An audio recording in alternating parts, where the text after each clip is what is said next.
नमस्कार दोस्तों, एसएसटी के ऑनलाइन क्लास में आपका स्वागत है। आज हम पढ़ने जा रहे हैं भारत के प्रमुख भौतिक प्रदेश। और भारत के प्रमुख भौतिक प्रदेशों में अपन ने पिछली क्लास में उत्तर पश्चिम पर्वतीय जो प्रदेश है, जिसे हिमालय पर्वत के नाम से जानते हैं, इसके बारे में पिछली क्लास में अपन ने पढ़ा था। और ये भी पढ़ा था कि हिमालय पर्वत को मुख्य रूप से 3 भागों में क्या किया गया है, बांटा गया है। सबसे ऊपरी भाग जो है उसे बृहद या महान हिमालय के नाम से जानते हैं। मध्यवर्ती जो भाग है उसे लघु हिमालय के नाम से जानते हैं। और सबसे नीचे वाला जो भाग है उसे शिवालिक पर्वत श्रेणी के नाम से जानते हैं। अर्थात हिमालय पर्वत को मुख्य रूप से 3 भागों में क्या किया गया है, बांटा गया है। जिसमें पिछली क्लास में अपन ने बृहद या जो महान हिमालय है, बृहद या महान हिमालय के संदर्भ में पहले अपन पढ़ चुके हैं। आज जो पढ़ने जा रहे हैं सेकंड नंबर की जो पर्वत श्रृंखला है लघु हिमालय, इसके बारे में अपन पढ़ने जा रहे हैं। तो जो लघु हिमालय है वो बृहद हिमालय और जो शिवालिक पर्वत श्रेणी है, इन दोनों के बीच में क्या है, स्थित है, जिसे मध्य हिमालय या फिर हिमाचल हिमालय के नाम से भी क्या किया जाता है, जाना जाता है। इसके बाद में अपन देखें तो जो मध्य, लघु या हिमाचल हिमालय है, ये इसके बीच की जो चौड़ाई है वो लगभग 60 से 80 किलोमीटर के बीच क्या है, चौड़ाई है। और इस लघु हिमालय की औसत ऊंचाई की अगर बात की जाए तो लगभग इसकी औसत ऊंचाई 4000 मीटर है। और कहीं कहीं पे 5000 मीटर से अधिक ऊंचाई वाले भी पर्वत यहाँ पे क्या होते हैं, देखने को मिलते हैं। इसके अलावा अगर हम बात करें तो ये जो आपका हिमाचल प्रदेश वाला भाग है लघु हिमालय में या मध्य हिमालय में, यहाँ पे 2 प्रमुख पर्वत श्रेणियां पाई जाती हैं, जिनका नाम है पीर पंजाल पर्वत श्रेणी और धौलाधर पर्वत श्रेणी। ये कहें कि लघु हिमालय में हिमाचल प्रदेश वाला जो भाग है यहाँ पे मुख्य रूप से पाई जाती है।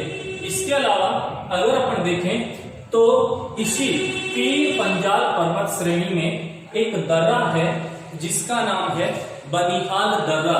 और ये बनिहाल दर्रा जो है इस पीर पंजाल पर्वत श्रेणी में है। और पीर पंजाल पर्वत श्रेणी जो है उसका जो विस्तार है वो हिमाचल प्रदेश और जम्मू कश्मीर, इन दोनों में इसका क्या है, विस्तार है। जिसमें ये बनिहाल दर्रा, और बनिहाल दर्रा मुख्य रूप से कहाँ पाया जाता है, जम्मू कश्मीर में पाया जाता है, जम्मू कश्मीर में है, जो कि जम्मू कश्मीर को किससे, श्रीनगर से आपस में, इस दर्रे के माध्यम से जम्मू कश्मीर श्रीनगर से आपस में क्या है, जुड़ा हुआ है। अगर यहाँ पे बात की जाए कि दर्रा है क्या, अगर इसकी बात करें तो पहाड़ियों और जो पर्वतीय जो क्षेत्र हैं, पहाड़ियों और पर्वतीय क्षेत्रों में जो पाए जाने वाले आवागमन के जो प्राकृतिक मार्ग हैं, अर्थात पहाड़ियों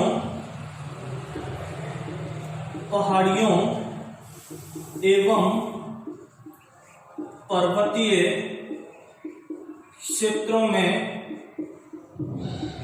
पाए जाने वाले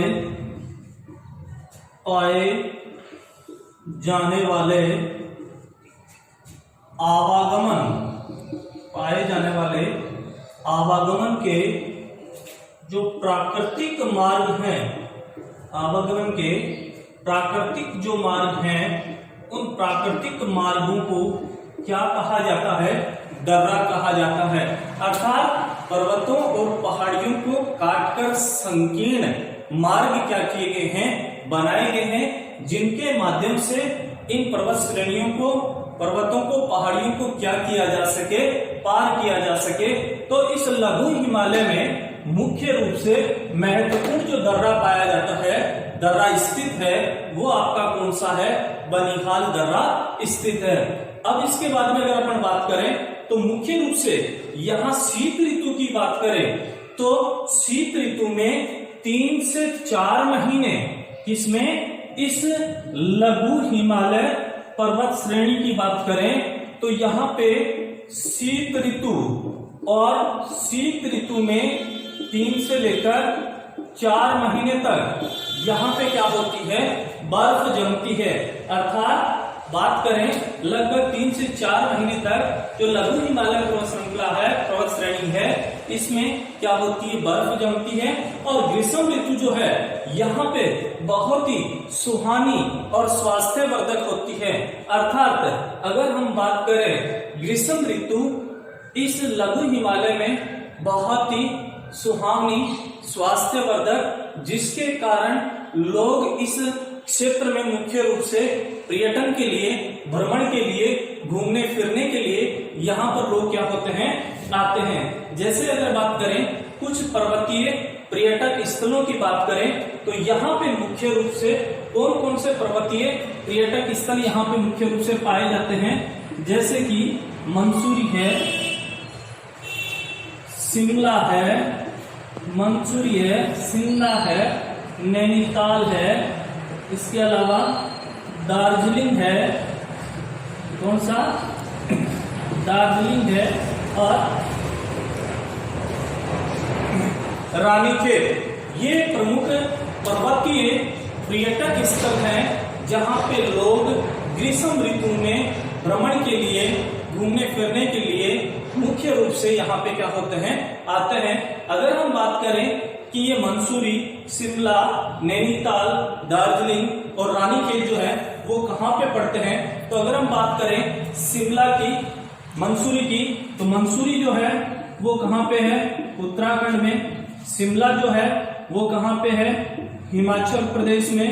नैनीताल की बात करें तो ये कहाँ पे पड़ता है, उत्तराखंड में। दार्जिलिंग की बात करें तो ये पड़ता है वेस्ट बंगाल, पश्चिमी बंगाल में। और रानीखेत की बात करें तो ये कहाँ पे पड़ता है, उत्तराखंड में। अर्थात मंसूरी, शिमला, नैनीताल, दार्जिलिंग और रानीखेत, अपन बात करें तो लघु हिमालय में जो पर्वतीय क्षेत्र हैं, पर्वत हैं, उन पर्वतीय क्षेत्रों में ये मुख्य पर्यटक स्थल है जहां पे लोग घूमने फिरने के लिए, मनोरंजन के लिए यहाँ पे ग्रीष्म ऋतु में क्या होते हैं, आते हैं। इसके अलावा अगर हम बात करें लघु हिमालय के उच्च ढालों की बात करें तो लघु हिमालय में उच्च ढालों पर, लघु हिमालय में जो उच्च ढाल हैं, उच्च ढालों पर कौन से वन पाए जाते हैं, कोणधारी वन पाए जाते हैं।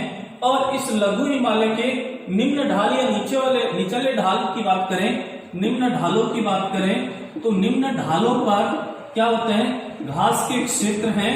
और इन घास के क्षेत्रों को अगर हम बात करें तो यहाँ जम्मू कश्मीर में इन्हें किस नाम से जाना जाता है, मार्ग के नाम से जाना जाता है। जैसे कि बात करें गुलमार्ग, सोनमार्ग, इस प्रकार से इन्हें क्या किया जाता है, जाना। यानी ये है गुलमर्ग और सोनमर्ग। मर्ग क्या है, मर्ग क्या है, अर्थात अपन ये कहें कि लघु हिमालय में निम्न ढालों पर पाए जाने वाले जो घास के क्षेत्र हैं, उन घास के क्षेत्रों को किस नाम से जाना जाता है, मर्ग के नाम से जाना जाता है। जैसे कि जम्मू कश्मीर में से गुलमर्ग, जम्मू कश्मीर में इन घास के मैदानों को गुलमर्ग, सोनमर्ग आदि नामों से क्या किया जाता है, जाना जाता है। इसके बाद में अगर अपन बात करें तो तीसरी जो पर्वत श्रेणी है आपकी, कौन सी, शिवालिक पर्वत श्रेणी। तीसरी क्या है, शिवालिक पर्वत श्रेणी। अगर हम इसकी बात करें तो ये सबसे नीचे यानी दक्षिण में पाई जाने वाली क्या है, पर्वत श्रेणी है, जिसे बाह्य हिमालय या शिवालिक पर्वत श्रेणी के नाम से भी क्या किया जाता है, जाना जाता है। बाह्य हिमालय या शिवालिक पर्वत श्रेणी के नाम से भी जाना जाता है। और हिमालय की सभी श्रेणियों में अगर इसकी बात करें तो ये सबसे नवीनतम रचना मानी गई है। कौन सी को, शिवालिक पर्वत श्रेणी को। और अगर इसकी बात करें तो ये श्रेणी पश्चिम में जम्मू कश्मीर या जम्मू की पहाड़ियों से प्रारंभ होकर पूर्व में तीस्ता नदी तक सतत रूप में क्या है, प्रवाहित है। अर्थात इसका विस्तार की बात करें तो इधर पश्चिम में ये बात करें जम्मू की पहाड़ियां, कौन सी पहाड़ियां, जम्मू की पहाड़ियों से लेकर इधर पश्चिम में, यहां बात करें बिहार में जो तीस्ता नदी है, कौन सी नदी? तीस्ता नदी है। इस तीस्ता नदी तक ये सतत रूप में क्या है? पाई जाती है। सतत रूप का मतलब है एक सीधे वे में लगातार, कहीं पे ये क्या नहीं है, कटी फटी नहीं है, यानी एक सीधी श्रृंखला के रूप में, सतत रूप में ये जम्मू की पहाड़ियों से इधर पश्चिम में या पूर्व में जो तीस्ता है, तीस्ता नदी, यहां तक ये सतत रूप में मुख्य रूप से क्या होती है? पाई जाती है।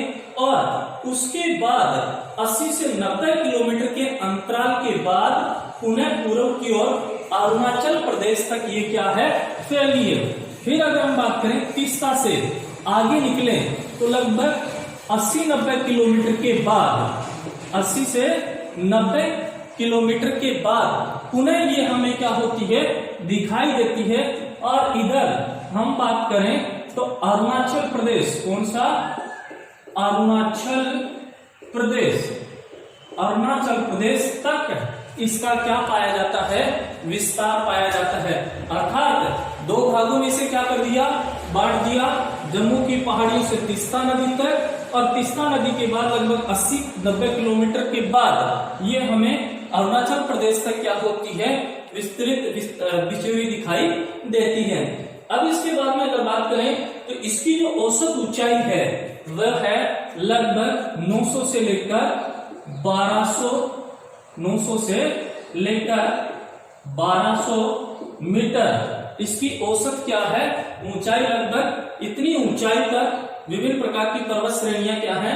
पाई जाती हैं, या इतनी ऊंचाई पर इसकी औसत ऊंचाई बताई गई है। साथ ही जम्मू में से, जम्मू की पहाड़ियों, अरुणाचल प्रदेश में से गिरी, मिसमी, अबोर, डापला पहाड़ियों के नाम से क्या किया जाता है? जाना जाता है।